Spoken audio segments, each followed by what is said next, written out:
What's good, ladies and gentlemen? Welcome to The Reckoning. I'm your host, Big Daddy. We got Lex chilling with us. What up? Coach D. What's up, everybody? Remember to like, share, comment, subscribe. We appreciate you. Whew. Here it is. All right, this free agency thing. If I'm going to be honest, it's been kind of... Exactly. But Dallas, not doing free agency, has done some trades at low cost. They need to thank the NFL because before you couldn't trade compensatory picks. Right. The league has changed that, so Dallas has traded all compensatory picks, not giving up anything. Which sounds very Jerry-like, but go. Hey, I ain't mad at Jerry when it's you get the cornerback they just got, Stephon Gilmore, and then you get Brandon Cooks. So my question, I'm gonna start with you because I already know what I'm getting over here. Have the Cowboys improved enough to be considered title contenders? Let me laugh out loud. No. All right. There was some improvements. Gilmore, love that. Malik Jefferson, linebacker, love that. Tyron Smith, love that. You release Zeke, dead weight. Okay. Time out. Did I not tell you before they extended Zeke, they should have traded Zeke? I just want to say, I saw that coming. Anyway, you may continue. All right.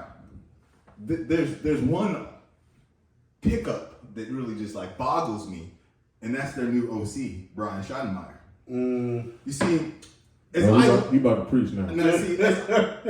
I'm looking back to his early career, and you're a disciple of Jeff Fisher. Red flag! Red flag for all 3 seasons. Every flag. As much as I respect who his father was, offensively, coming from the Schottenheimer school, that's 2 red flags. No, the red flags are not done. There's 3 yards in a cloud of dust. There's more red flags. Okay. Brace yourself. The Colts, 8-8, 4-12.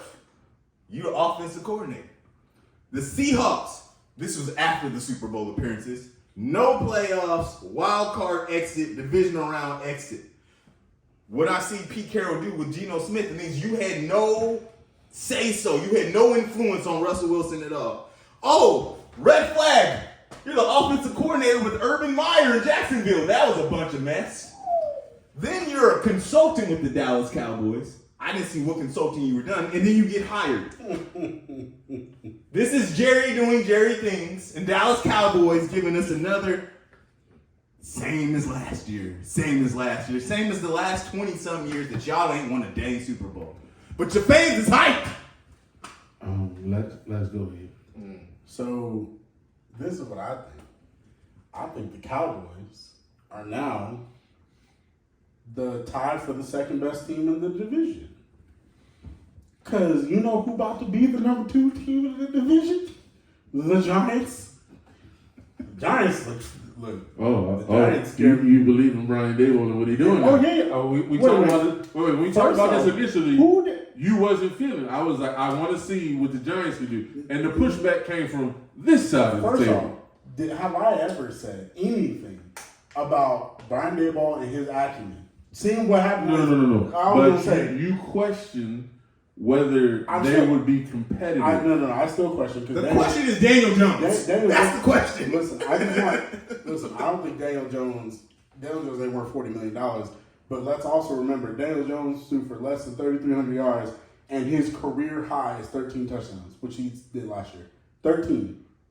$40 million for 13 touchdowns. So listen, but we just wanted to acknowledge that Daniel Jones actually threw 15 touchdowns last season. 15. But their defense is frightening. Lamar were 55. So here's what I think. Daniel Jones getting $40 million. I'm sorry, it's like what's the name? The Lamar's backup, Huntley going to the Pro Bowl. That's exactly what Daniel Jones getting $40 million. What? So you just on fire over here today. Okay. Man, look, I appreciate him. You said the pre-show early. Oh, the shame. Okay. I feel like Skip Bayless. You want to pick the topic? But my whole thing is this. It's like, I think the Cowboys are going to do exactly what they did last year. I really do believe that they're they will fluctuate 1 win up, 1 win down, but they'll be about the same because Stephon Gilmore is a solid corner. We saw that last year. And there's nothing else I can say about that. Like, he's a solid corner. He doesn't get burned. He's technically sound. But the problem still arises that your supposed number one corner can be toasted. And be toasted often. And you can't put Stephon on the number one anymore only because, not saying he can't play there, but you got Terry McLaurin, you got A.J. Brown, and you've got those players that have the acumen to be ones, and you can't demote Trevon to a 2 because then you wreck his entire confidence. So here's my thing. I would have preferred them to do the thing that made them great in the first place. Go get an offensive line again. Why would you re-sign Tyron Smith, give him more money, when Tyron Smith hasn't been healthy in 5 years? But you know who was on the market, who I thought they were clearing caps. You cleared cap space for Brandon Cooks? When you had enough cap space to go get Orlando Brown? The Brandon Cooks was another question mark. Here's the problem, and we talked about this off air. Brandon Cooks is slot receiver. He can play outside, but he's most effective in the slot. We saw that with the Texans. He is so good in the slot because he is shifty and fast. He's both. And he runs, and look, y'all may not know, but Brandon Cooks can run the entire route tree. But he is better in the slot. Well, who else got to work out the slot? CeeDee Lamb. CeeDee Lamb is not an X-receiver. CeeDee Lamb is better in the slot. So what you about to have 2 slots? They got 3 slots. What's the other one? Michael Gallup. And then Gallup plays outside. Yeah, but I'm saying, but what I'm saying is now you got 2 receivers who do best in the slot. No, I agree. So now here's my thing. But I trust the offensive coordinator. And I trust Schottenheimer. I trust the offensive coordinator. And then your running back, your running back is a question mark. And you didn't sign anyone to back him up possibly because you let Zeke go. I get it. Too much money. I understand. But he did say he was willing to restructure his contract. So I think the Cowboys about to be exactly where they were this year.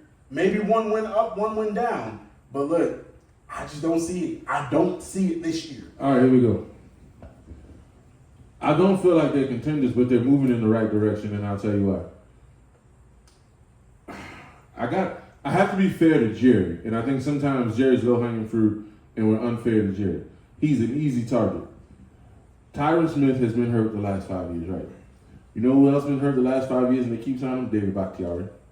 But look what the Packers are. Look. David Bakhtiari, when healthy, is great. Tyron Smith, when healthy, is great. And you keep gambling on he's going to have a full season. So I say that to say Jerry's not the only one gambling on. And then David Bakhtiari is hurt every other week.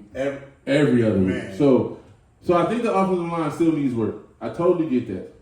I think Micah still needs a tag team partner. To me, that would have been my number one thing going into his offseason. Can you imagine he needs Micah with a legit... He needs a tag team partner.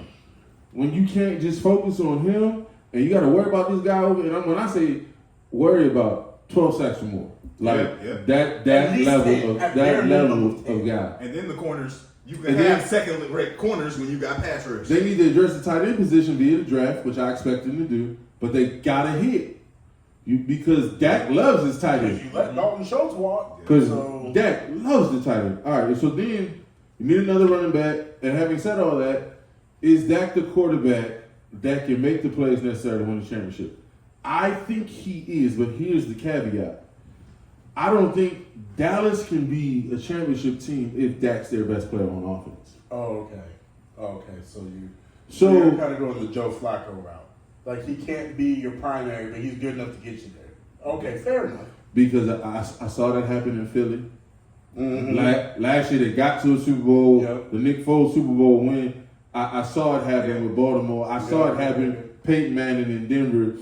If you build it, if we're going to tell the truth, we saw it happen with the Rams. Stafford was not the best player. No. Even on offense, Stafford wasn't. Cooper Kupp was the best player on offense. Yeah, absolutely. And so, if you build a team correctly, I feel like that. But Dallas, to me, still has holes. To your DB question, what I think they're going to do is each guy's going to be assigned a side, so they don't have to worry about that conversation. Who's the number one? So Gilmore's going to be on the left, and Diggs will be on the right, and they won't move with receivers to alleviate. Here's the problem with all that. You ready for this? And this is why that is a terrible defensive policy. Look, I hate it. But I hate it too because the OG corners, the Patrick Surtains, the OG, they win, but it ain't even that. I'm gonna tell you why I hate it. They travel. We had a cornerback by the name of Chris McAllister. Chris McAllister was the top 3 corner in the league. He was a monster. What teams would do is when they want big plays, they would just roll the receiver to the opposite side. Exactly. And after the Super Bowl, we tried to run corners over there. It was Gary Baxter, and then there was we got Samari Rolle from Tennessee, and we got Dominic Foxworth. Nobody was on Chris's level. Nope. So you just roll your offense that way, and all the big plays are happening on that side. It's less likely to happen in Dallas because they are even, but you still, like you said, Diggs is very susceptible to the double move. And he jumps everything. But here's the problem. In the NFC East, and I can't include the Giants because they don't have a number 1 receiver right now. No. But do you know that both the Eagles and the Commanders, their wide receivers can play in the slot? A.J. Brown plays in the slot. Devontae Smith plays in the slot. Terry McLaurin plays in the slot. Jahan so now I'm taking my best receiver and putting him on your third corner. We cooking. Look. No, I totally get that. It does. It limits you. But like you said, I don't see Diggs wanting to be relegated to the corner that doesn't travel. And I don't think it's smart to do that. Like, can he be toasted? Yes. Come on. Dude, we grown. I ain't worried about your feelings. Hey, you say that. Okay, No. I'm being real. We're going to go to practice. Mm-hmm. If you hang in practice and do what you're supposed to do, then the spot you want is yours. But if you can't hang, I'm not going to put the team out to dry for your feelings. Okay. That is a wonderful sentiment for any other team besides Dallas Cowboys because you know how Jerry feels about the players he drafts. You know that. You know that too. Jerry is all about, this is my guy. I love him. These is my kids. Like you said. You know what sucks? You know what sucks? Is he right? No. Because even if he plays bad in practice and McCarthy has the stones to make that decision. Which he doesn't. Jerry override it. Yep. To your Schottenheimer point. Schottenheimer was brought in because they didn't run the ball enough. And if he's going to do one thing, Schottenheimer's going to run the ball 415 times a year. That's a Jeff Fisher disciple. But you don't have the running backs to run. Tony cannot be 300 carries. No. He's not like the. But I'm just telling you, that's why he's there. I expect to see the passing game regress. So you're about to take. See, this is why I love the Cowboys. Because you try and improve on one thing and then you tank another.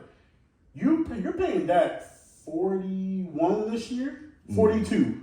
41 or 42. So now. 9 is a cap. 49 is his cap. 49. Well, no. They redid his deal. They redid his deal. But it was originally 49. So you got to pay him that much money.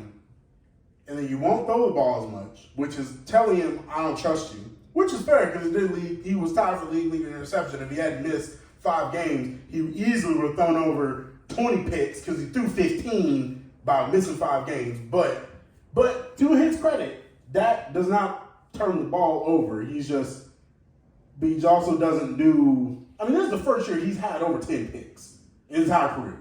He don't turn it over. He just give it away. He's just there you go. Is you done? Is he finished? So all I'm saying is this: you're gonna tank your quarterback, which means you're gonna tank CeeDee Lamb, and CeeDee Lamb got going last year. We can be honest. He got going. He only dropped 5 balls, and I say only dropped 5. Here's my problem with CeeDee Lamb, and then we're gonna move on.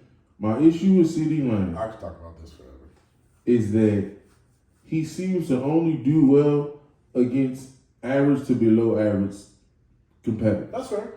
So when you bring the top dogs to the room, CD don't show up the same way. Yeah, that's true. But when you go average to below, CD eat. Yeah. And so when you look at his cumulative totals, you be like, well, he had a solid season.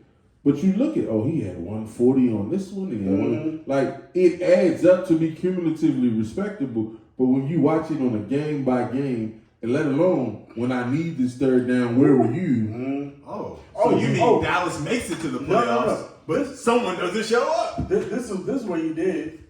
Oh, where were you? Throwing to Noah Brown, going across the middle. That's what was happening. I'm where CeeDee Lamb was like, Because I could find him and he had separation. and no, then he also dropped the He ball. also dropped the ball. So here's my thing: you're gonna tank your number one wide receiver because CeeDee is not T.O., he's not Randy, he's not Larry, he's not Anquan. Stop it. But what I'm saying is, you don't have to get them in a rhythm. You can throw them the ball, and they will make plays. CeeDee is a rhythm receiver. You have to get him the ball early, and you have to get him the ball consistently. So what you gonna do? You run first. You're gonna run on first, second down because that's what Brian Schottenheimer do.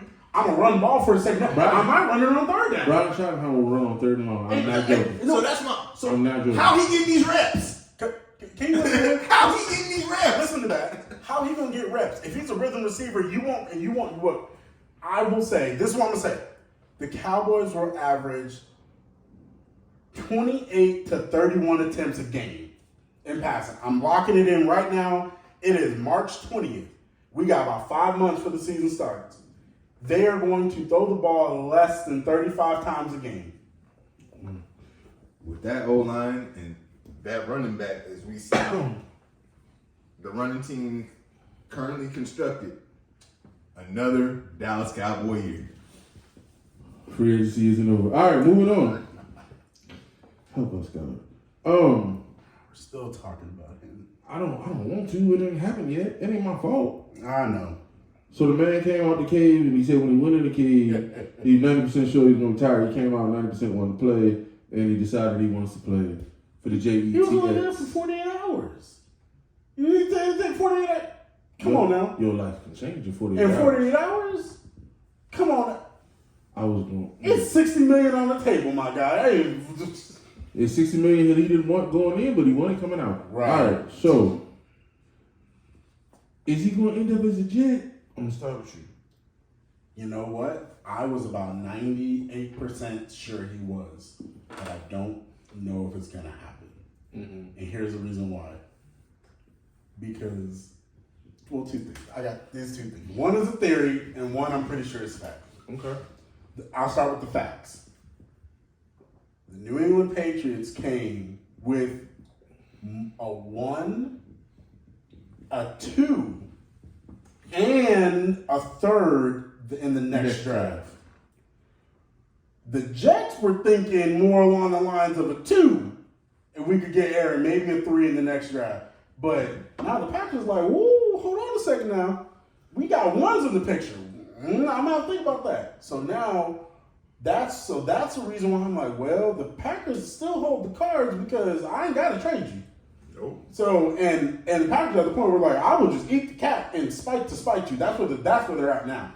So I don't know. So I was at about 98%. Now I'm at about 40. But here's the other reason. This is a feeling. This is just a feeling. Bill Belichick is the pettiest man in the NFL. He don't like them Jets. And so thank you. And he's like, so how can I stick it to the Jets? By trading a pick that I already don't draft well. I don't draft well because when N'Keal Harry is your number one pick, your number one wide receiver, the best wide receiver, he's actually, let's not forget, one of the top 3 he's ever drafted, and we know N'Keal Harry is awful. So if I can do that, and I can turn around a 1 for Aaron Rodgers, and then I can start doing my Bill thing, which is getting out from the shadow of Tom Brady. Oh, I think he's going to the Patriots, and I don't think he has a choice because Robert Kraft don't fly to nowhere unless Tom Brady.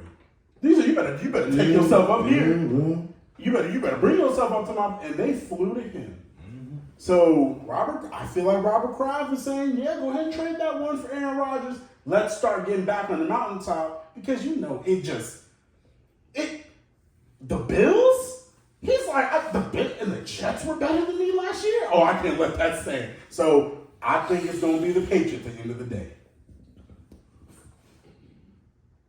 My statement was there was a lot of pride on the table, and Green Bay having the most pride, so they can be petty. I knew the Patriots when I saw them. I didn't know how much they were offering. Bill Belichick is petty. I think he's gonna be a Patriot. Like, that's just real. I didn't know what the offer was. Okay. We're all on the same page. I'm thinking a little different. Okay. I feel like Green Bay is not in a rush to oblige his trading. Oh, there ain't no time to. They feel some type of way. This is Brett Favre and Ted Thompson 2.0. Yep. If you're not old enough to know what that is, look it up. I feel like there's a possibility he's going to go to another team because what I think is happening is as we get closer to the draft, these quarterbacks are falling down the board. Yes. When we came out of bowl season, Will Levis was here, Bryce was here, CJ was here. Will has dropped. Will better have dropped. CJ is dropping. I don't see how CJ's dropping though. When you hear these evaluators discuss him recently, it's not that his tape is necessarily bad. They just don't know. The term you're going to hear is he a force multiplier. So Justin Herbert was not a force multiplier in college. And Justin Herbert's one. That's fair. And you had to project that out, get him in the room. Nobody saw Justin Herbert being what Nobody. I think San Diego. I'm sorry. I think LA is thrilled with what they have. I still call him San Diego.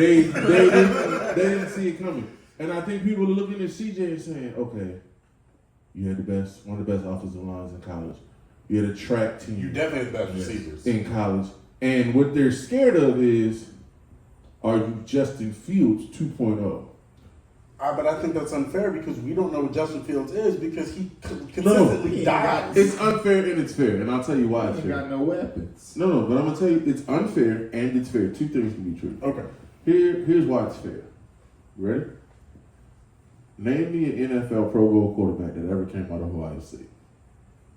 Fair. That's fair. I mean, we've had Cardell Jones come out of there. We've had You don't evaluate off of school's history, but then at the same time, Jacoby Brissett did not go to Ohio State. Jacoby Brissett went to NC State. So, when you look at the school's history, you're like, y'all ain't never had a quarterback worth for nothing. Yeah, blood nickel, as one of the Tigers would say. Craig Krenzel. Y'all don't know, but Craig Krenzel drafted in the 5th round, and started. Look, I'm just saying, Ohio State does not have a history. No, it's of quarterbacks. It's very fair. It's a fair evaluation. Even long ago or recent, it's just what it is. But C.J. Stroud is the best. He is the best quarterback prospect he is the most pro-ready prospect they've ever put out. I would argue, and I know I'm going to get killed for this, but I'm going to stand on it. I would argue Terrell Pryor would have been fine as a quarterback prospect if he'd have come out now.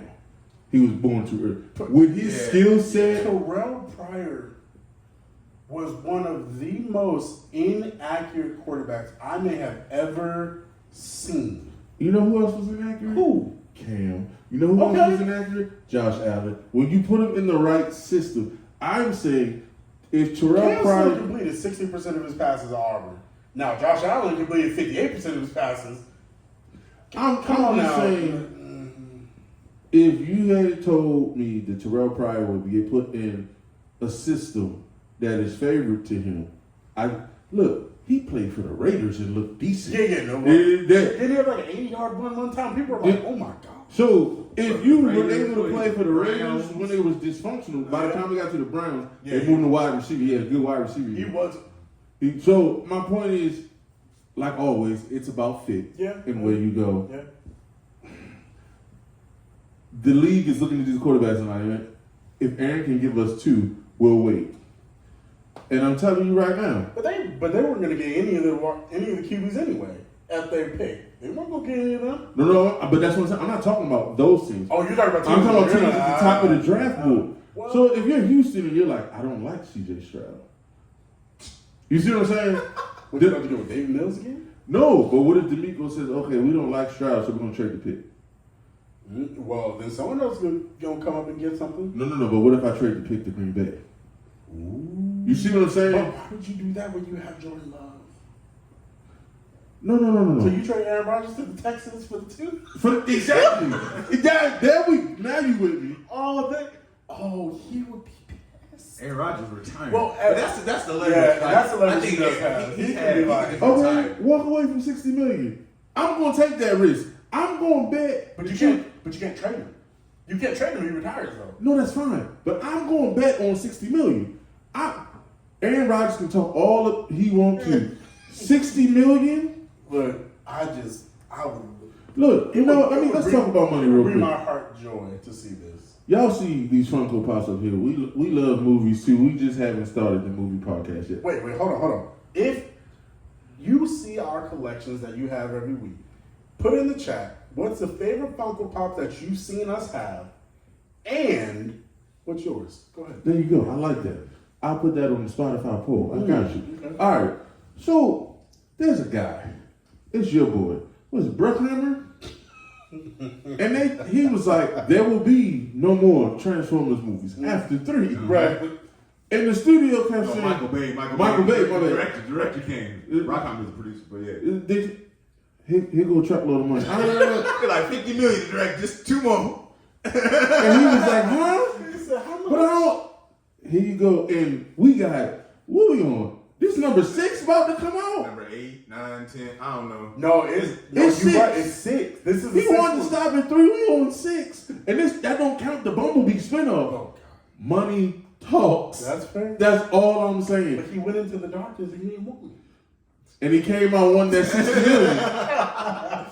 I seen the light. Oh, well. I'm just saying, I don't think he goes back to Green Bay, but there's a reason why this dialogue with the Jets is taking so long, and I think it's because other people are calling and saying, if you hold on a second and let us put this together. Yeah. And I think it's the people at the top of the draft board. And quiet as it's kept, I know reportedly Indy would like Lamar maybe. Yeah. But for what they want to do in the immediacy, I mean, there are very few franchises in the NFL that can say we've had Hall of Famers and potential Hall of Famers as our QB. Indy's one of them because they have a Hall of Famer in Peyton, and they almost had a Hall of Famer in Andrew Luck. He was on that track. Then you got Philip Rivers and Matt Ryan and Gross. Yeah, but So then now the other franchises that can say we've had Hall of Fame quarterback, no S quarterback. Now you got who? The Patriots. Now the Jets can kind of say that, but that was in a different millennium. And then now They just gonna throw him on there. hey, he's a World War II veteran. What am I supposed to say? It was literally like okay, I know what you're doing. All right, So I'm just saying, it like, goes like this: the 49ers have 2. Green Bay actually has 3. 3. Uh, Don't ever forget about my boy Barstow. Don't ever forget about him. Who else? Denver has 2 because Peyton went over there. Yeah, sure. Who else? I'm going through this right now. The Colts have 2. Buffalo has 1. The Colts have 2 because of Unitas and Manning. Unitas, yep. Buffalo has Kelly. Jets have Namath.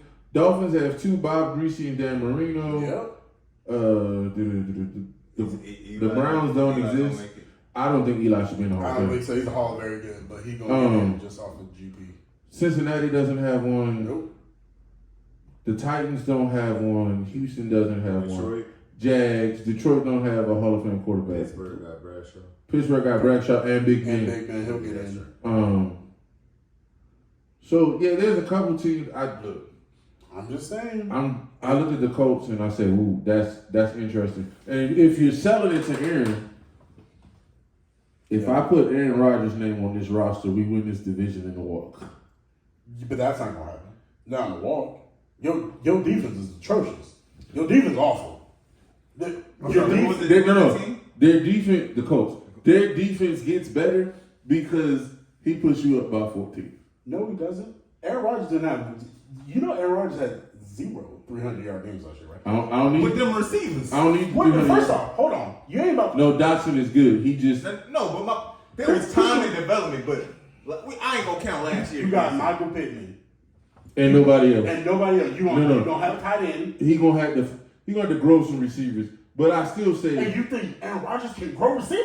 We just talked about this last week. I just The leadership. No, I agree, but look. With all that being said, Yeah, and his passive with aggressiveness, all that being said, when you put him on that roster, the Texans ain't better. oh, No, honestly, Jacksonville they coming up, but well, Jacksonville and the Colts about even.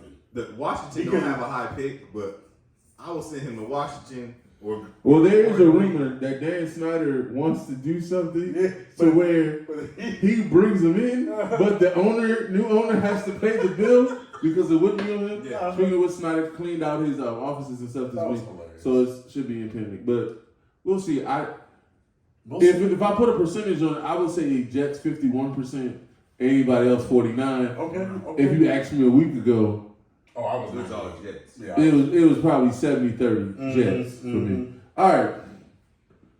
This is where you get the gloat. I'm going to start us off. Here I am. The question is Howie Roseman the best GM in the NFL? And it's not a question, it's really a statement. Yeah. Howie Roseman is the best GM. I don't understand how Howie Roseman gets demoted, sent in another office on the other side of the building, and all of a sudden came back and was like, I can show you better than I can tell you. Yeah. And just has been showing out ever since he's been. This is your time. So What he's pulling off is amazing. Here's the thing with Howie Roseman. Now, Philly fans are difficult. We are a tough breed because in Carson Wentz's draft, in the draft where we got Jalen, we were about to eviscerate this man. He said, "How dare you?" Yeah, second but round he pick?" saw. No, and that's what He I'm saying. saw. We were like, if you spent a second round pick on a quarterback when we already got Carson, we needed a wide receiver, we needed all this stuff, right? And so now we're like, you was right. And so now, And I gotta give somebody else credit. who? Oh, our owner for recognizing the error of his ways. That's true. But when the Eagles drafted Jalen, they came out and said it wasn't a knock. And the person who jumped on it and said it's because Carson Wentz is not the guy. His name is Skip Bayless. Oh yeah. But Skip has been saying that since Carson got drafted. Yeah, but nobody else was on that. Skip was saying you destroyed Carson the moment you said with this pick the Philadelphia Eagles select. Absolutely. You killed him, and he was right. Like we clown Skip for some of his takes, but on that one, he was on the money. And Howie gets so much credit because we had heard them first couple seasons, he ain't the leader. Nick Foles is the guy. Oh, yeah. We kept hearing this. So for him, okay, the injuries and the leadership thing, him acting early, because Carson Wentz could have been there another 2 years, and you just now drafting the quarterback. No, that's real. And I think what did it, and they don't want to talk about it, I think the Shrine did it. Oh yeah. Like, they wanted to make fun and tried to downplay. When you make a shrine to a human being in general, it's creepy. But in this way, you made a shrine That's a different level to of the backup dedication. quarterback The backup. while the starter was in the locker room. That's wild. No, To this day, that's something that's the most wild thing I've heard. You look at AJ, was it Jeffrey?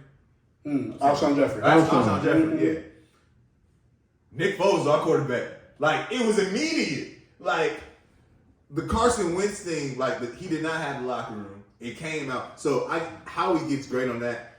Again, him coming in, managing the Andy Reid situation, moving on after Andy Reid, getting you to 2 Super Bowls, he the dude. Like, the draft picks, Devontae Smith, Fletcher Cox, Lane Johnson, Carson Wentz, Jalen, like, Nick Foles, 3rd round pick. Like, I'll never like Nick Foles, so I'll never be able to like him. this man won you a Super Bowl. Primarily because he came out of the University of Arizona. That's why I can never support him. But I mean, I'll take the ring. Here's my thing. Here's my thing with Howie Roseman. Howie Roseman does one thing that I think the only other GM in the league who can say that they actually listen to their locker room is the Kansas City Chiefs GM. Those two are the best GMs in the league because what they do is they don't just take into account what they know. They go into the locker room and they speak to the people who need to be spoken to. They speak to the Patrick Mahomes. They speak to the Jalen. Like, Jalen Hurts. So, A.J. Brown was not supposed to come to the Eagles. A.J. Brown was supposed to get traded elsewhere. He was supposed to. No, Jalen was working out with him Yes. and was like, "That's my best friend and that's my dog. We need him." It changed history. How it could have been like, I mean, whatever. I mean, I agree with that. GMs don't do that. And see, that's the thing because again, now Jalen is his guy, so fair enough, right? Maybe if it wasn't Jalen, it was just some other quarterback. Sure, I guess maybe. No, but to your point, the people that we've seen be able to pull that off have clout that Jalen doesn't even have yet. Oh yeah, absolutely. Multiple Pro Bowls, that's a Brady thing. Super Bowl. Like, okay, Manning saying, "I know he didn't play last year, but y'all are gonna go get me Brandon Stokely," and they're like, "Okay, we will." Right. Like, and even Aaron Rodgers saying, "You want me happy? Go get my boy Randall Cobb." Y'all should have let him. 100%. That's clout built over a decade. Jalen's like, I'm in my 3rd or 4th year, but this is my boy, and we need him. And the offense shows. Hey, they needed him. Yeah. So, again, I think that, and like I said, I fully respect the Kansas City Chiefs GM. I think he's an excellent GM. He's drafted some playmakers. He's arguably got, I can't say he's the best, but he's the second best center in the league with Creed Humphreys. He's a 2-time All-Pro. No, but I think what he does well, that Howie does as well, is we have conversations before we make huge decisions. Yeah, exactly. So there was a conversation about we're not going to sign a Honey Badger. How do you think that's going to go in the locker room? So it was felt out. Do we need it? We see him dipping a little bit, and we don't like the price. Oh, okay. Yep. We were able to deal with that. Yep. We let some pass rushers go. Like D Ford was never going to be forgiven for costing them that game. So we let D Ford walk off the door. And we're really running the defense as a mom and pop. Like, can we get you for $2 for $4? And the offense is good enough that it works. Yeah. And they have an amazing defensive coordinator who doesn't get enough credit. Spags does not get enough credit for what he's doing. And he doesn't have, I would argue, top 10 defensive talent. He's making it work. He's got, shall we say, he's got one player. Yeah. He's got one player on his team that is a difference maker. Okay, let's if they have an average offense, so let's say your offense is 10 to 15. Yeah. That defense is probably 15 to 20 at best. Yeah, probably. Because the offense covers so much for them and creates so many problems. Because part of what makes them good is you can't be conservative. You got to play. You got to. And that creates opportunity. What happened in the Super Bowl? Yeah. The same thing happened. So, is Tyler Rose the best GM in the league? Yes.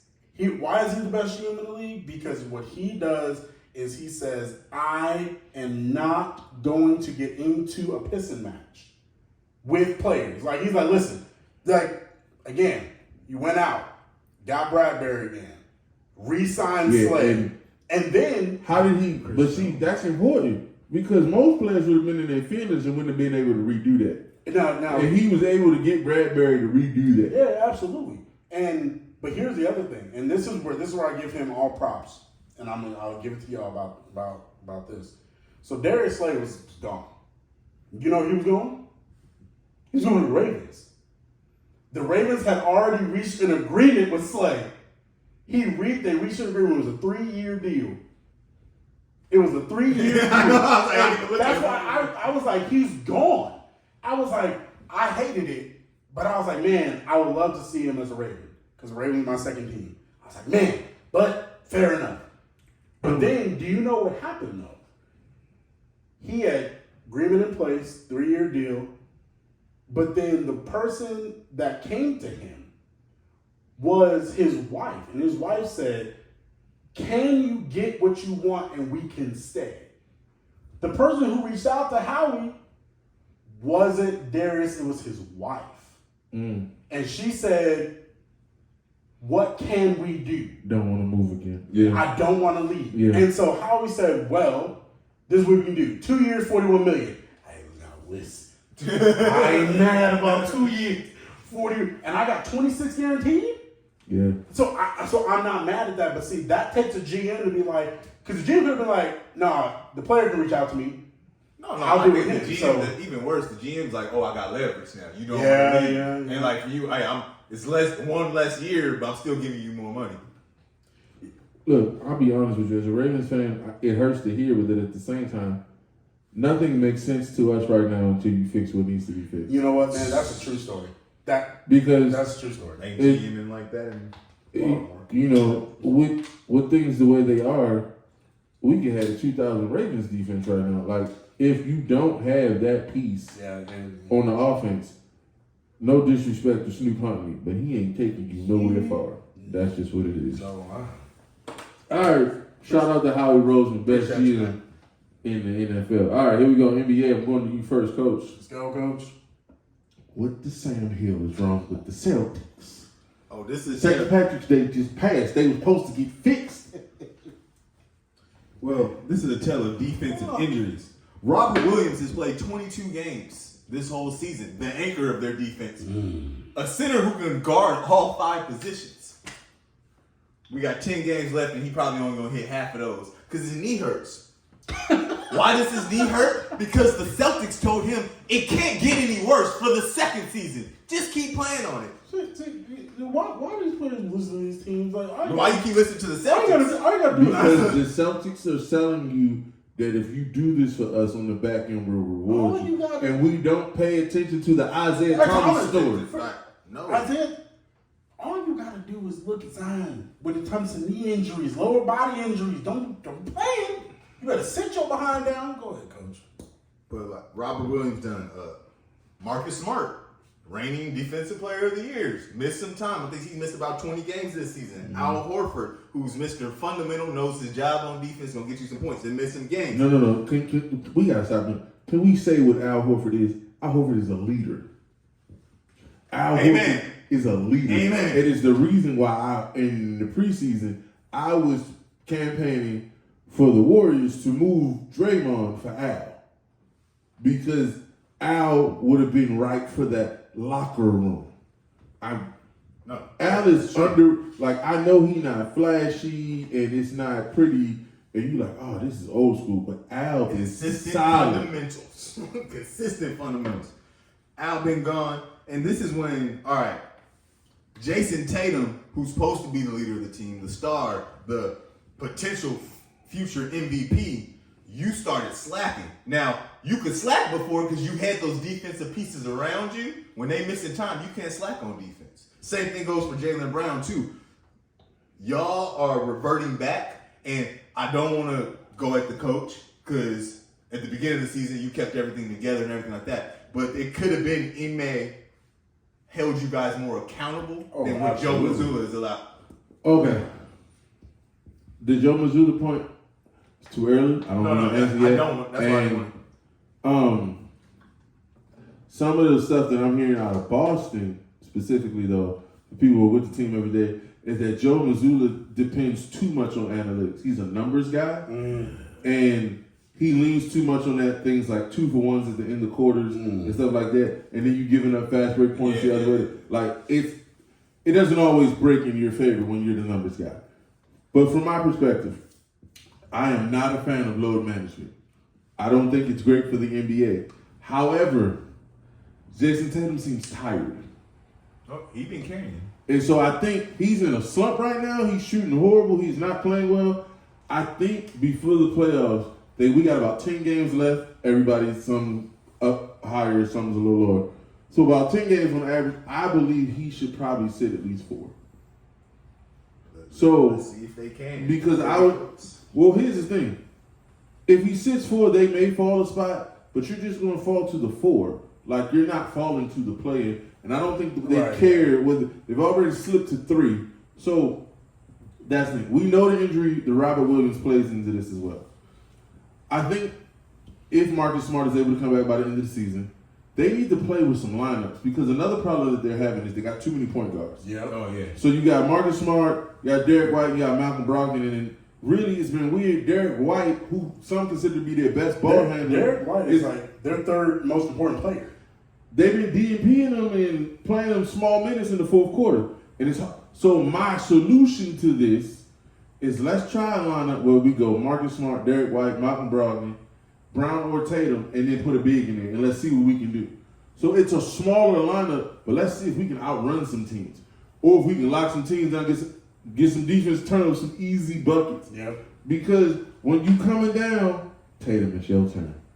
Jalen, it's your turn. And we don't have anybody initiating anything. Mm-hmm.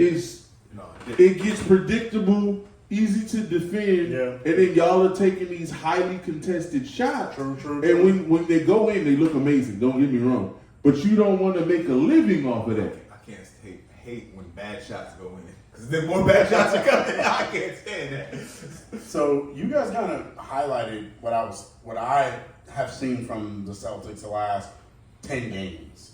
Is this? There's too much iso ball. Oh, dude. And because there's too much iso ball, what ends up happening is, like you said, showtime. So all the defense be like, all right, it's his turn. All right, and that's why we it's your turn. That's why we miss Al. Because Al would come to the top and get the ball, move, screen for him. And then we run it from the high post and he dropped. Because, again, Al's an underrated passer. Yes. And all of that helps when your offense is not clicking, when you got a big that can step out and shoot the three, or a big that can come in and initiate for somebody else. When you don't have that, it's like, oh, and then this is tough. But here's the other thing, and this is the thing that's been concerning. Here, y'all already know how I feel about Jason Tatum. I think he's an excellent player. I think he could be a future MVP. I just got a problem with someone who's had to turn the ball over 100 times in the playoffs. But here's my problem with the Celtics in general. They're playing a great game. They will. They're playing a great game. It's great. It's fun to watch. And then in important moments, their defense seems to be like not connected. Like there was something will happen, and you just be like, what happened on that possession? Like why does it seem like they were off completely? Everybody was on a different page. You was playing zone, but I was playing man. But then I was supposed to switch and come over the pick and roll, but because I decided to go under the pick and roll. I'll tell you why that happens. So I'll tell you exactly why that happens. When you're struggling offensively the way they are, when you get on the other end, you're not focused on defense. You're thinking about the shot I missed, the shot I didn't get to take. Absolutely. How do we turn the ball over? That's where they are, and no, that I get that. But the problem is they happen in the biggest moment, and it's like because the whole game, they're playing this defense. Like it doesn't look bad. Like okay, that was a good contest. Okay, you playing it, but then it's in those moments where like you can't have it happen, and then you think as a fan, you're just sitting there like, Cowboy turnover. Hey, come on. So I don't. It's a spirit. I don't know. So can the Celtics fix it? No. And here's the reason why. Because the point you made, Jason Tatum's tired. Mm-hmm. And you know how I know he's tired? I watched him play. What was it, about 2 games ago? And he hit the front of the rim. Legs. Mm-hmm. Thank you. When you hit front rim, your legs are gone. They're not. Oh, I'm getting tired. I'm already tired. Yeah. And so that was when I knew. I was like, oh. So he's tired. And so then, look, and we don't like load management. That's why I don't like Kawhi. But Kawhi been playing like a monster since December. So who knows? But can I trust him to go for every 4 other straight night? months? No. But here's the thing. We don't like load management. I think load management is going to be a detriment to the NBA. They're going to do something about it. Here's the problem, though. Do you know what the Lakers are doing right now? Even though I think it's the dumbest thing they could do. LeBron's resting. LeBron probably could have been back 2 weeks ago. Nah, reportedly that foot ain't what people think. Okay, they took that boot off, but that foot ain't right. I do not necessarily believe that. I think that LeBron James is doing what he knows he needs to do. I have to play at the highest possible level because Anthony Davis ain't doing he it. is. So he said, Two things can be true. The foot ain't right, and he make it go. But it could also be, I have to get it as best it can by the foot. Here's what the problem. I'm glad you segued to that because it's not on here, but I did want to discuss it. I think we're at the point. What is this? 5 years in LA? Year 5. 5 years. I think we're at the point where we have to admit he is still supremely talented. LeBron James cannot play 82 games. No. But you see, and because this year, I don't think he's coming back in the regular season. And if he does, it's gonna be the last 2 games. If If he comes back the last 2 games, he would have missed 32 games this year. Yeah. And I think that's the number. 50 is about what he's gonna be able to play moving forward. Because as you get older, you don't get healthy. But look, that what you just said is 100% true. Look what's happened to KD the last couple of years. It used to be 82, 80, 79, 80. He had what? He's had 3 seasons of 82. But the Slender Man's body wasn't going to last. But I'm saying, Durant is in his 12th year. No, I know, but think he's only in his 12th year, right? No. But what I'm saying is, look at the injuries he's had. The foot. It's the foot like twice, right? It was 2 feet. I think one he was missed time, but then the second one time, he missed like almost the whole year. Was that his Achilles? He tore his Achilles in Golden State. So he's had some severe. The thing that allowed Braun to go as long as he did is he never had a severe injury. 100%. And so now, and then what lets you know some of his age too. We know he works out. We know what he puts in his body. We know all of that. But some of this stuff is starting to be soft tissue. Yeah. Which means that, and again, it's counterintuitive. Coach D, you know this. Sometimes, like your regimen is, I need to do this and do this and do this. No, sometimes he might need to pull back. No, that's exactly right. Yeah. Sometimes you need to pull back because your body's like, hey man, I'm trying to tell you, I can't sustain this. That's what they did JJ Watt's career, doing all that stupid stuff. Yep. And your body was like, not so much. No, look, the game thing, you got the NBA saying we can go down to 72 games. I think it's just eliminate back-to-backs. And I think they said last time they eliminated like 50% of back-to-backs just by adding 10 days. So you add another 10 days, should do the same thing, maybe 15, extend it. The NBA, let me tell you how to fix this. Okay, here we go. No disrespect. We ain't trying to fix you every week. No, Adam, you're doing an amazing job. But for the back-to-backs, first of all, can we tell the truth and shame the devil? I know y'all have TV commitments, and the networks are very weird, and they don't want it during the summer. Y'all need to renegotiate that. Here's what we need to do. The league needs to kick off at Christmas. Yep. Ain't nobody caring. And from Halloween to Christmas, y'all come out every year, and I know it's tradition. Nobody cares. So your kickoff day should be Christmas Day. Do the schedule of games the way you've continually done it. What is it? We're up to like 5 games now. Games starting at noon Eastern, running till almost midnight Eastern. Let's do that. We've seen run the season through, what do you want to say, May? And then we'll start the playoffs Memorial Day. Yep. And then we ran it to July before. And you push the draft back a little bit. You still have summer ball in Vegas. What you still have? And the break is still there, but just space it out a little bit. Give yourself a little bit more breathing room. Yes. Because if you run it, you honestly, because ain't nobody watching baseball, just FYI. Unfortunately, but yeah. So if you run it from December and then your finals ends in August, early August, you're fine. Because baseball ain't stealing your fans. So ain't. Baseball fans are a different breed. And as a sports fan, what you've done is you've bridged sports until football. Come on now. And I know the worry is, during the summer our attendance numbers may be going. No, during the summer your attendance numbers are going to go up. And I'm going to tell you why. Because when families take vacations, they like to go to events like that. Yes. They like to do stops like that. Imagine a 4th of July showdown, and you got the Lakers and Golden State. Or the Lakers and the Milwaukee Bucks. And they play in LA. Like that would you could do a lot. Imagine a summer off. The marketing with that? But the thing, let's do a summer game. We're gonna have the Knicks at the record. Ooh. Oh man. The Knicks versus Brooklyn at the record.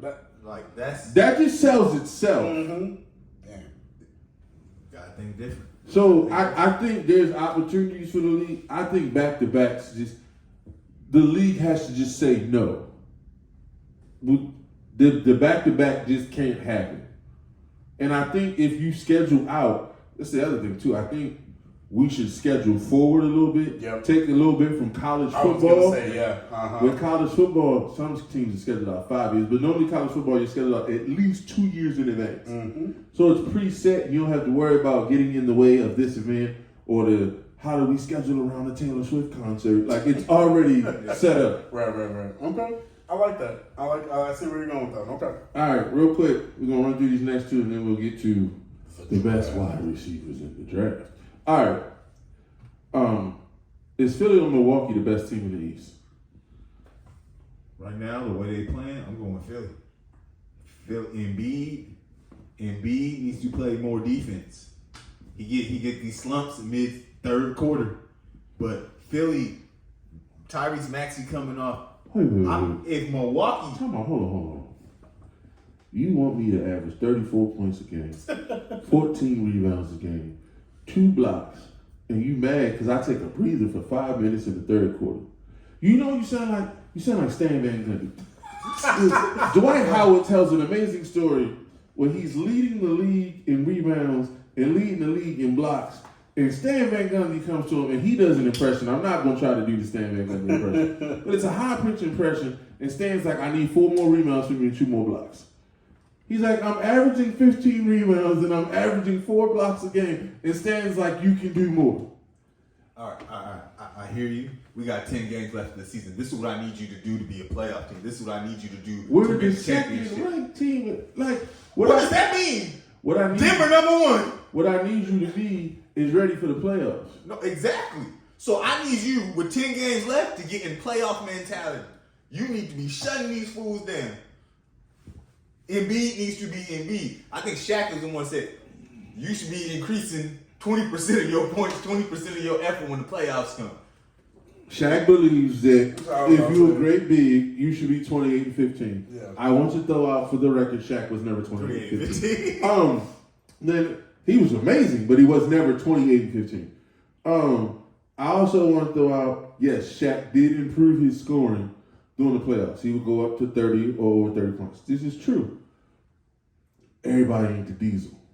Oh, no. And that's one. 2, everybody's not officiated the way the Diesel was. Yeah. So, Embiid is already averaging more points a game than Shaq ever averaged in the regular season. And you like to give me more. No. If you want to, all right, we talking about 2 teams here, right? The ones on the East that got it, the Greek Freak and the Milwaukee Bucks, they've been there. They already won it. If you want to beat that team, which I believe you can beat that team, you have to give more. I'm going to disagree with you. I'm going to disagree staunchly with you, and I'm going to tell you why. Milwaukee's just too deep for Philly. That's all I'm saying. They're just too deep. Last night, Milwaukee played Toronto. Mm-hmm. And Giannis is coming back from the wrist injury, and Chris Middleton is doing his thing, and Drew Holiday wasn't having a huge Drew Holiday game. You know who the best player on the floor was last night? It wasn't even your boy Bobby Portis. Right. Brook Lopez. Brook Lopez is the defensive player of the year. No, they are. Because they like, when we mess up, he cleans it up. Yeah. He covers for the guards. He covers for the bigs. He contests. Like, they have a stat where he's contested more than 1,000 shots this year at the rim or whatever. But last night in the fourth quarter, I think he dropped 14 in the fourth quarter. I'm watching the game, I'm like, and what kills me with Brook is they got him so confident now. We coming down on the break. He on the way, 28 feet. And I'm like, oh. But my bigger point is your top 4 players can have an off night and the fifth guy can carry you to victory to what's probably going to be against what's probably going to be a playoff team. Philly can't do that. If Embiid, Harden don't go, you're gonna get blown out. You're gonna blow out. You losing by 20. You and I'll be nice. Okay, Embiid, Harden, and Maxey. You losing by 20. Look. They don't have it. First of all, I don't expect James Harden to be this James Harden in the playoffs. James Harden never did James Harden. Let's start with that. Embiid got this chip because of who I just mentioned, Denver.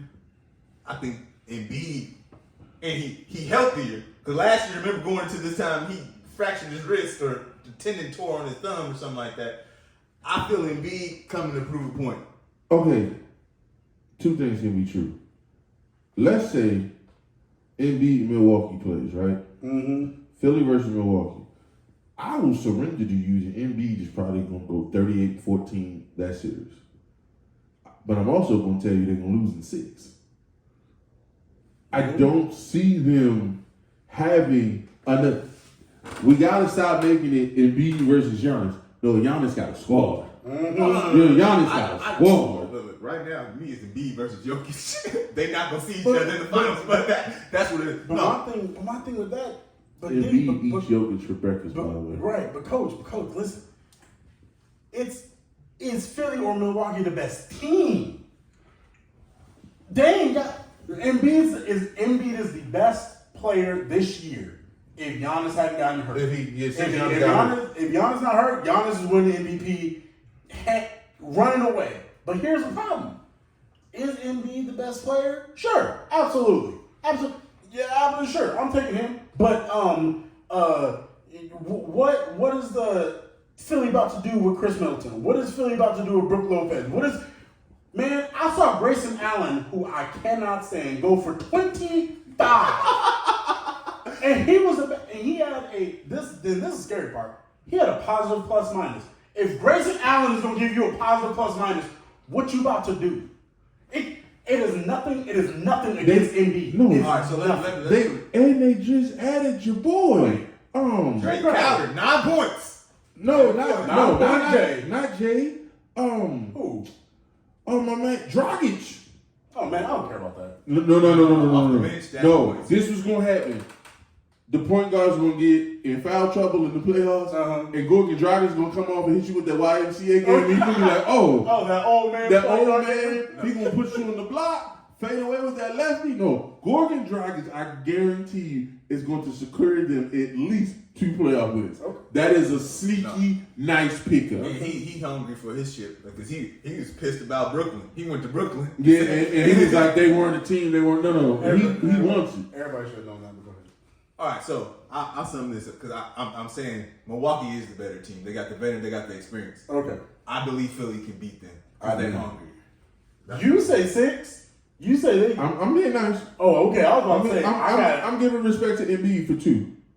So I would say Embiid will win game 3, and Embiid won 3 and 5 maybe. 3 and 5. Yeah. All right. This last one, I know y'all gonna push back on, but I've been watching. I've been watching. Like the beam. I've been watching. Like the regular season beam. They ain't been to the playoffs. And Mike Brown, coach of the year. No question. Amen. But guess what?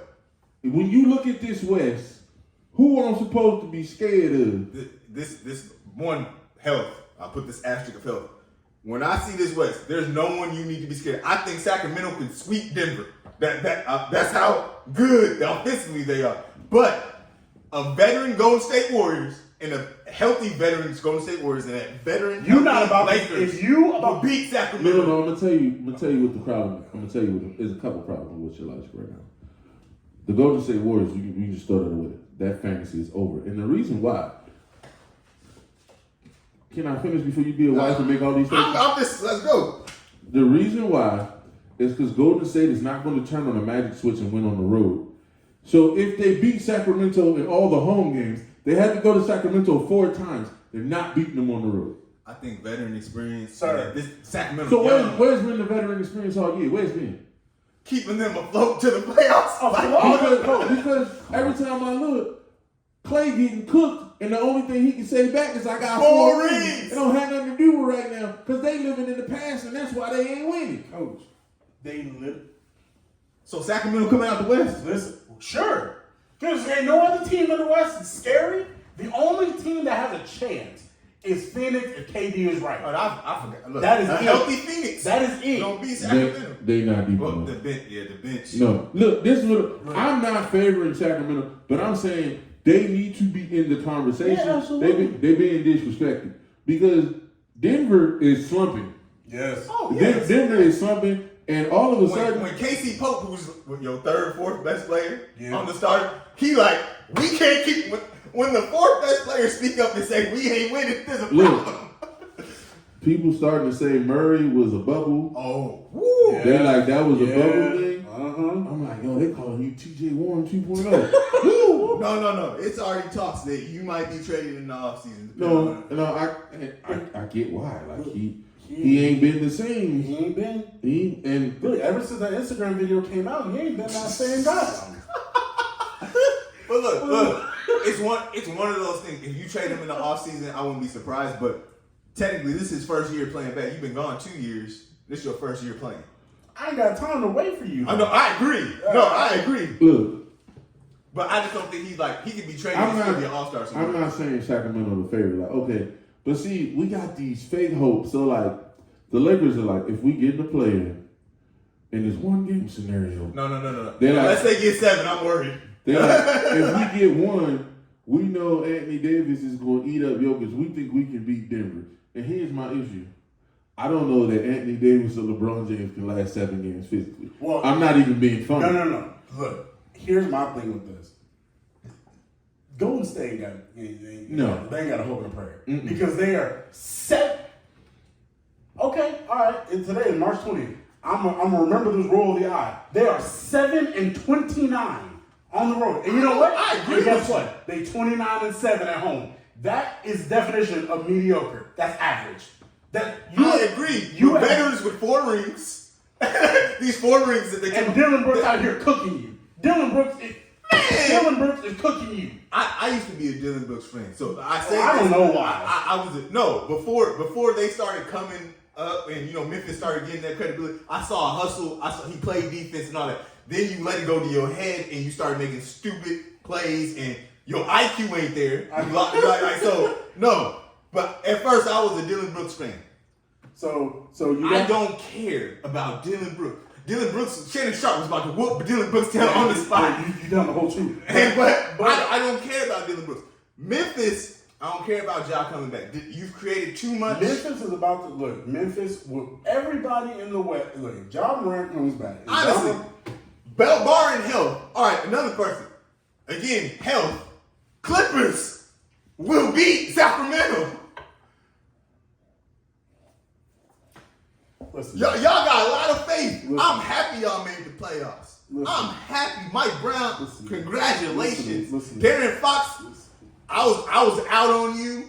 Mike Brown, he got something. You done woke up Malik Monk off the bench. Kevin Hooter's playing good. The team is playing good. They just not ready. Coach.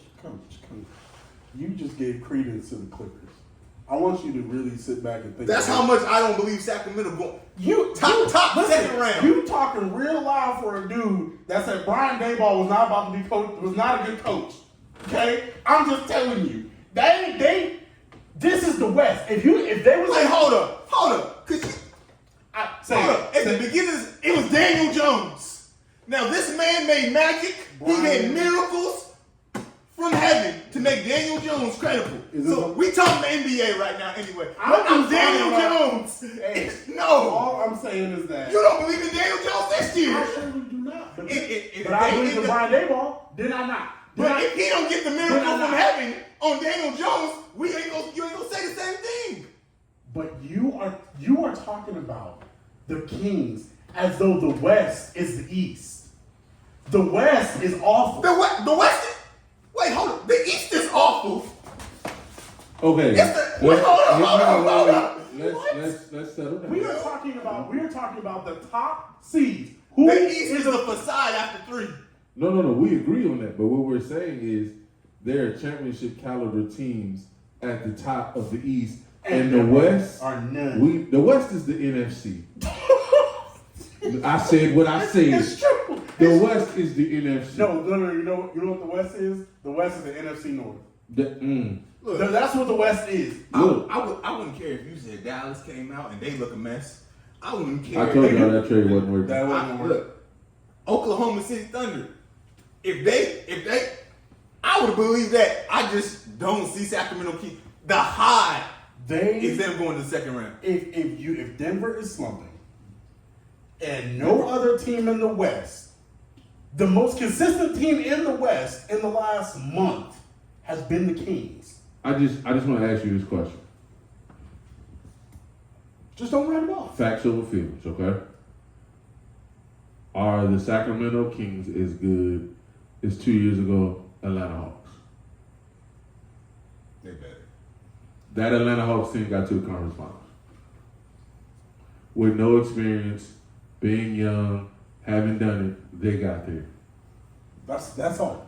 Not saying that we know they're not going to win. That's all I'm saying that this West is so broken that it's wide open. Yes. So if I'm gonna tell you the truth, I don't see it happening, but I wouldn't be surprised if the Grizzlies come out the West.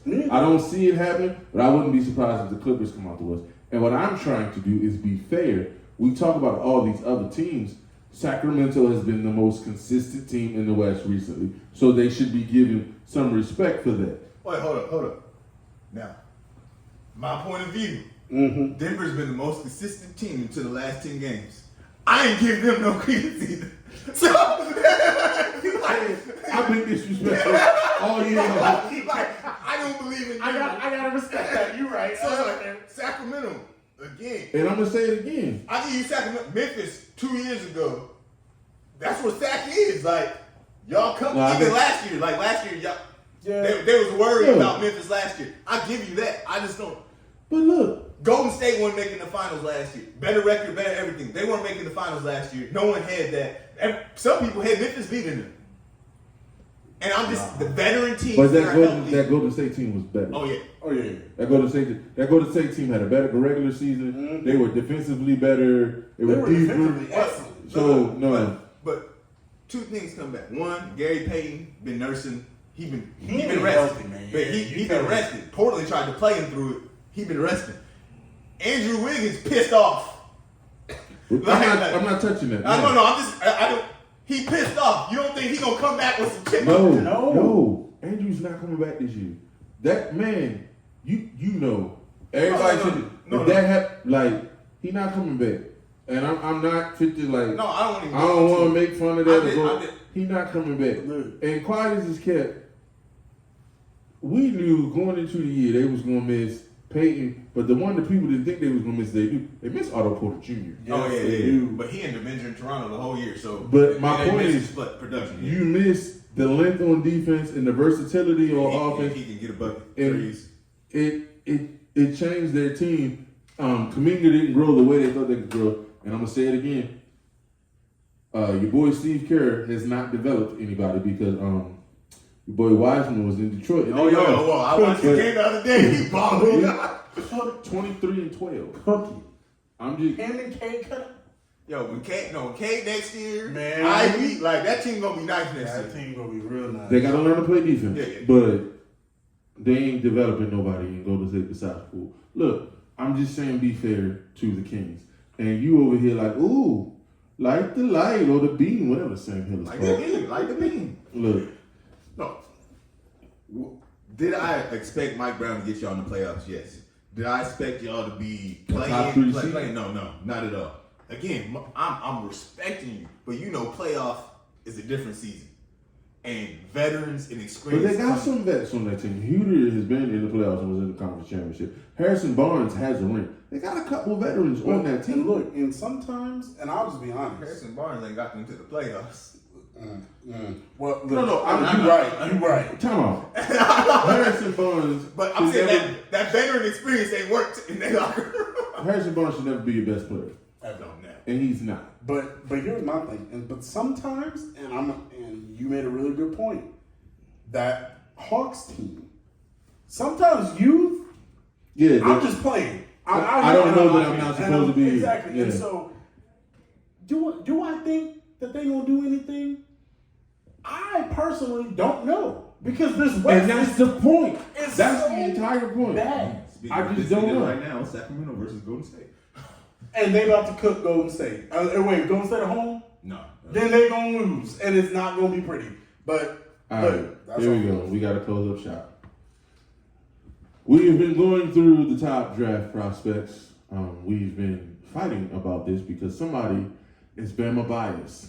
You, everything that come your out, bias is your bias. everything that come out of Your Bama bias is shows up every single time. And once again, I just got to point out for Bama bias over here, Mm. there is not a top 5 wide receiver coming out of Alabama. Okay. And which point?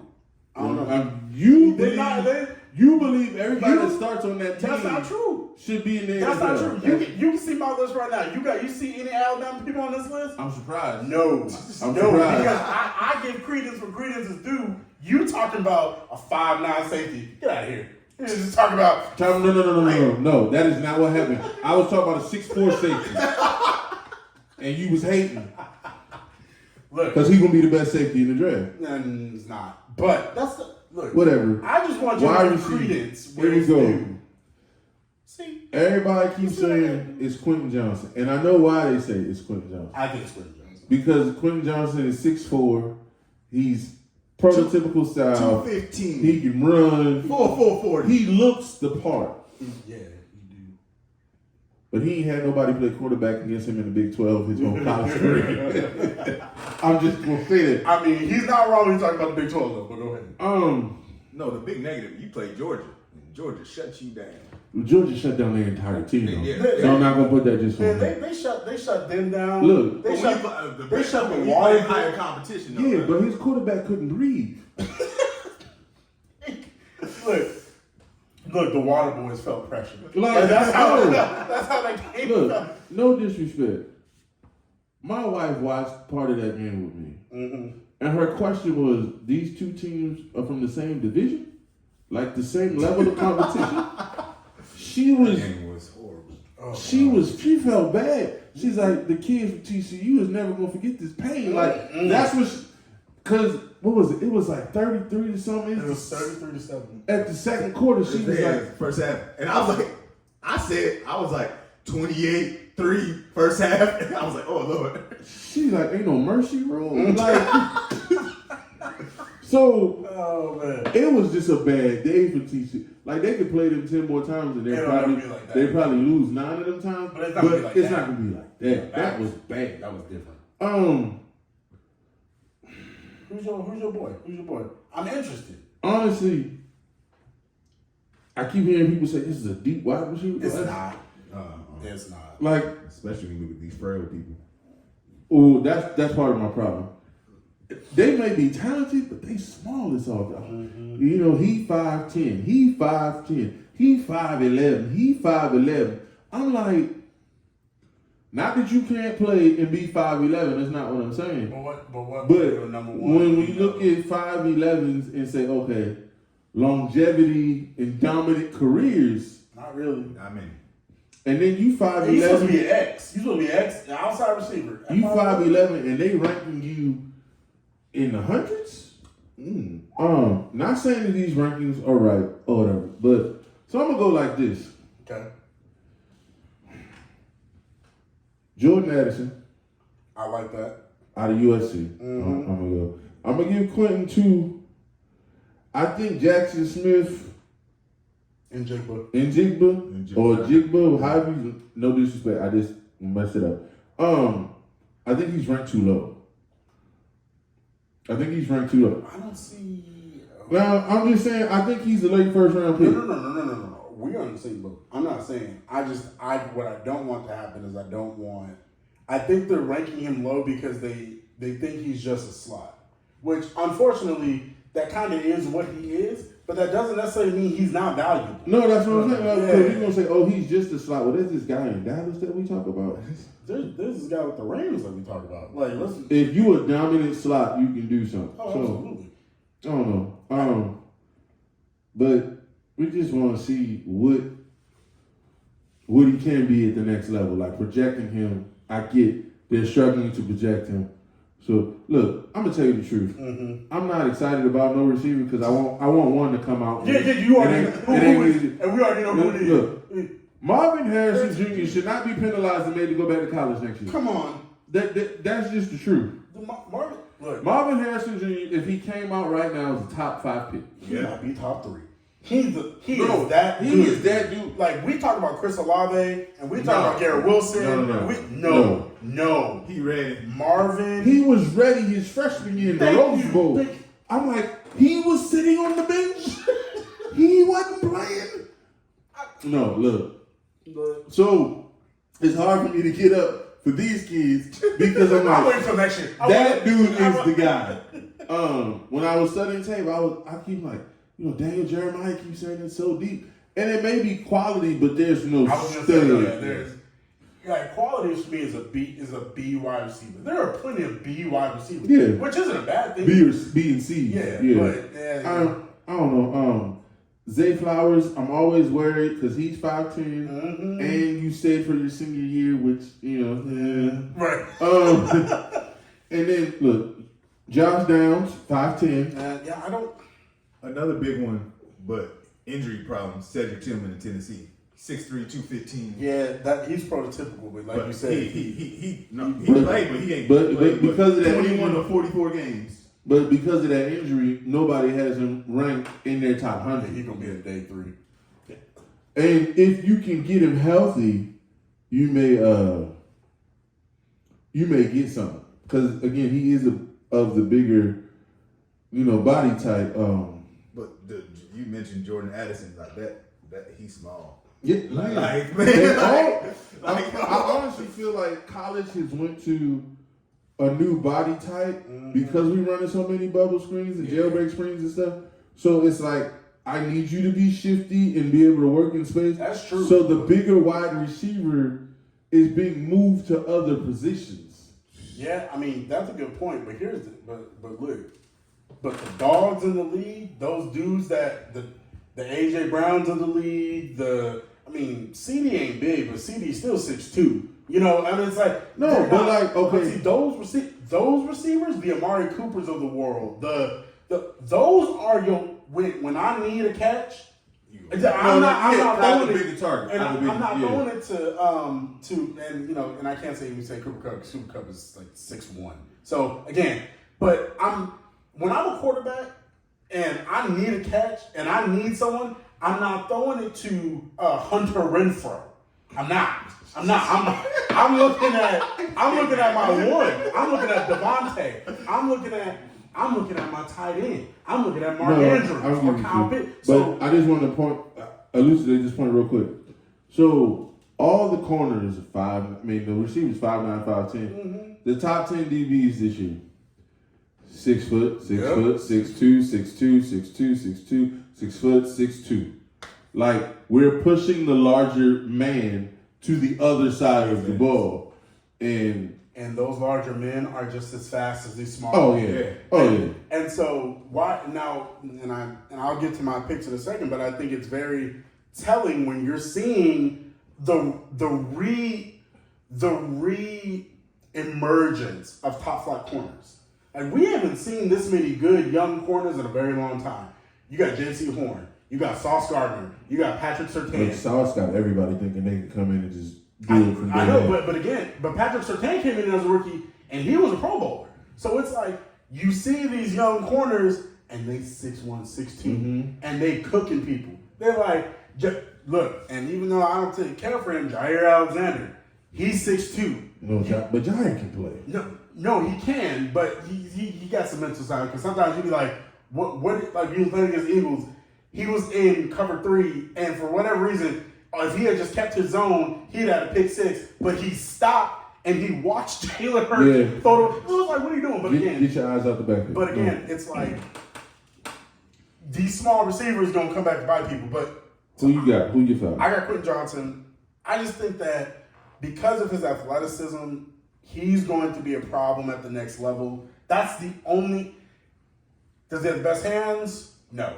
Is he the best athlete? Yes. Does he have traits that can make him into a Pro Bowler? I say yeah. So that's why he's at my top. My two, I don't have a two, a direct two.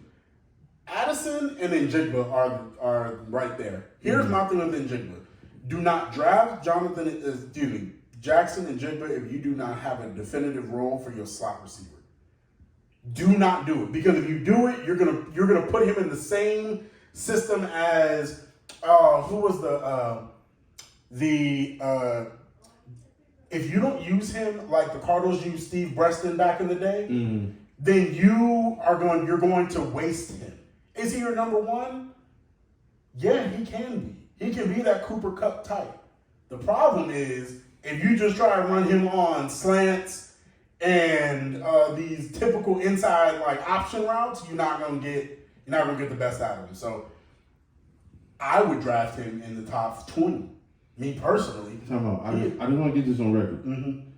You would draft a player you're comparing to Steve Breston in the top 20. Steve Breston had 1,300 yards in that team with the Cardinals. Who was the quarterback? Kurt Warner. Okay. Yeah, I'm just saying. But his role on that team. That's. But his role on that team. The reason why I'm pushing back a little is his role on that team was Larry going through coverage and Quan going through coverage. Yeah, no, I understand. And then I get to eat. No, when he went to Washington. No, we understand. But I think he has a higher ceiling than Breston. What? No, listen to what I'm saying. Which version of Steve Breston did I reference? Oh, okay. Yeah, you see what I'm saying? You need to play. No, I was just I'm not saying you Steve Breston. I just make sure. I ain't gonna disrespect him like that. Like, Njigba was a way better receiver than that. But I think he needs a role. Like, your slot needs to be. So don't get drafted by the Ravens. Okay. Oh God. All right. Who's in that first? I got Zay Flowers out of Boston. I don't want him. I would not draft him until day 2. But again, he might. Do not be surprised if you don't see him at the top of day 2. I would not draft him until the end of day 2. That's me personally. But fair enough, whatever. I got Michael Wilson out of Stanford. Here's why. Jesus. Here is why. He has the best hands in the draft. He has the best hands in the draft. He reminds me of a young, like, Plaxico Burress, where he could just catch. Big and slow. But, he's not fast. He's definitely not fast. But again, that possession type of wide receiver where it's like... if you can run the routes, there's a place for you. And if you have a good quarterback, there's a better place and for you. He's probably going to go early day 3, probably the 3rd round. But someone's going to be very happy with him. He's a good player. And I think none of these players outside of Johnson, Addison, and Njigba, I think are going to be Pro Bowlers, which I think is a lot. That's unfortunate. But if anybody else on that list that we don't know, might be a 5th round that might like the league, we don't know. But out of these top prospects, Michael Wilson's probably the closest that's probably going to get to a Pro Bowl. Because I can see him having what? I just want to point out, and I'm not saying you're wrong, but I'm looking at some rankings right now. He's not ranked in the top 200. That's fair. I was like, is he in the top 10? I was like, no. Because they got Elijah Higgins over him off the same squad. That's totally fine. All I know about Michael Wilson is this: he has nobody in this draft has hands better than Michael Wilson. And that will get him paid, and that will make him a quarterback's best friend. So we're going to see. We're going to see. All right, then, y'all. We appreciate you. Thank you for watching. Remember, like, share, subscribe, comment. Appreciate it.